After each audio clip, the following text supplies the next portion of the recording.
అండి, నమస్తే. Welcome back to my channel. ఈరోజు మన ఛానల్లో ఉసిరికాయ పచ్చడి చూపిస్తాను. దీనికోసం అయితే ఉసిరికాయలు కొన్నానండి. దీని అయితే మంచిగా నీట్గా కడుక్కొని తుడుచుకొని పెట్టుకోవాలి. ఇలా మధ్యలో అయితే కట్ చేసుకోవాలండి. వీటిని చిన్న చిన్న పీసులుగా అయితే కట్ చేసుకుంటున్నాను. ఆల్రెడీ ఉసిరికాయ పైన అయితే ఇలా ఉంటుండే కదా, ఎలా కట్ చేసుకోవాలో దాన్ని బట్టి నేనైతే కట్ చేసుకున్నాను. ఇలా కట్ చేసిన తర్వాత ఒకసారి నైఫ్ తోటి అయితే ఇలా అనేస్తే ఆటోమేటిక్గా పచ్చళ్ళు అయితే మన చేతికి వచ్చేస్తాయండి. మధ్యలో సీడ్స్ మాత్రం తీసేసేయాలన్నమాట. చిన్న చిన్న పీసులుగా పెట్టుకున్నాం అనుకోండి, పచ్చడి తినేటప్పుడు కూడా అది మంచిగా ఊరి పచ్చడిని కూడా మనం ఈజీగా తినేయచ్చు. అలాగే డైరెక్ట్గా ఇస్తారు కదా చాలామంది, సీడ్స్ ఉంటాయి కదా, అలానే గట్టిగా ఉండిపోతుందండి. పచ్చడి తిని కూడా మనం వేస్ట్గా ఉసిరికాయలు పడవేస్తుంటాం కదా, అలా పడేయకుండా ఇలా అయితే ఈజీగా మనం ఈ పచ్చళ్ళు కూడా తినేయచ్చు అనమాట. ఇలా చిన్న చిన్న పీసులుగా కట్ చేసి అయితే పెట్టుకున్నాను. సీడ్స్ అయితే తీసేసానండి.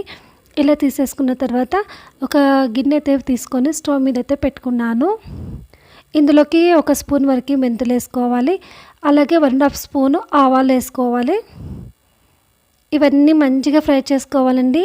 ఇవన్నీ ఫ్రై అయిన తర్వాత వీటిని అయితే వేరే ప్లేట్లోకి అయితే వేసుకోవాలి.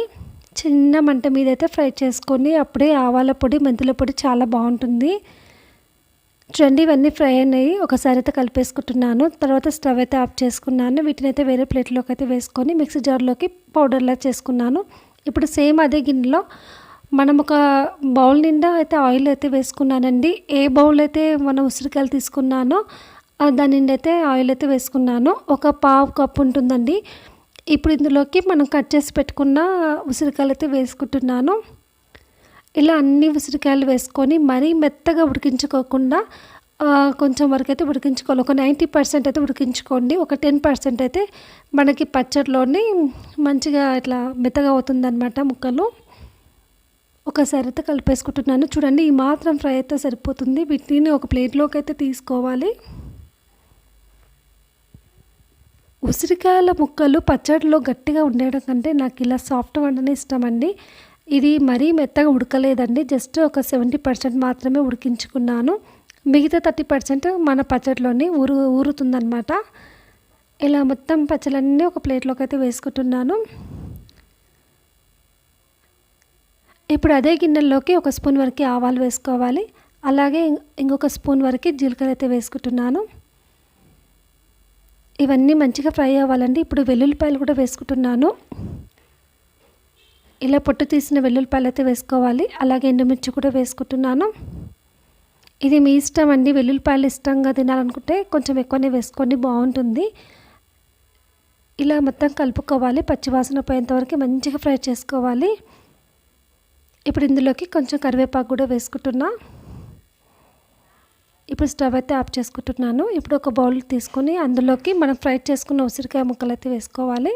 మనం ఈ పచ్చడిని ప్లాస్టిక్ దానికంటే ఇలా స్టీల్ దాంట్లో వేసుకోవడమే చాలా బెస్ట్ అండి. ఎక్కువ రోజులైతే ఉంటుంది. ఇప్పుడు ఇందులోకి సగం కప్పు వరకు కారం అయితే వేసుకుంటున్నా. అలాగే సగం కప్పు వరకు ఉప్పు కూడా వేసుకోవాలి. కారం ఎంత వేసుకుంటారో సాల్ట్ కొంచెం తక్కువ చేసి వేసుకోండి.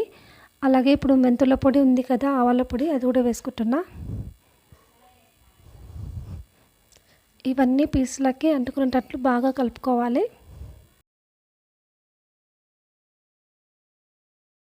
ఇప్పుడు పోపు పెట్టుకున్నాం కదా, ఆ పోపు అయితే ఇందులోకి యాడ్ చేసుకుంటున్నాను. ఇలా కలుపుకోవడం వల్ల చూడండి ఉసిరికాయ ముక్కలకి ఉప్పు కారం బాగా పట్టుకుంటుంది అన్నమాట. ఇప్పుడు ఇందులోకి మనం పోపు పెట్టుకున్న ఆయిల్ ఉంది కదా, అది మొత్తం వేసేసుకుంటున్నాను. ఇప్పుడు దీనైతే ఒకసారి కలుపుకోవాలి. ఈ పచ్చడి అంతా బాగా కలుపుకోవాలి. చూడండి, పచ్చడిలో అయితే నిమ్మరసం అయితే వేసుకుంటున్నాను. ఒక 2 నిమ్మకాయలని మంచిగా పిండుకొని వేసుకోవాలన్నమాట. ఇలా వేసుకోవడం వల్ల పచ్చడి అయితే ఎక్కువ రోజులు నిల్వ ఉంటుంది. ఈ పచ్చడి దాదాపు ఒక 3 నెలల వరకు అయితే నిల్వ ఉంటుందండి. చాలా టేస్టీగా ఉంటుంది. ఇది ఊడుతున్న కొద్దీ ఇంకా బాగుంటుంది అన్నమాట టేస్ట్. ఈ పచ్చడి పుల్ల పుల్లగా, కారం కారంగా, ఒగురుగా చాలా బాగుంటుందండి.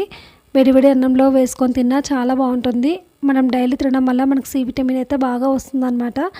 ఈ రెసిపీ మీకు నచ్చినట్లయితే నా ఛానల్ని సబ్స్క్రైబ్ చేసుకోండి. Thank you for watching.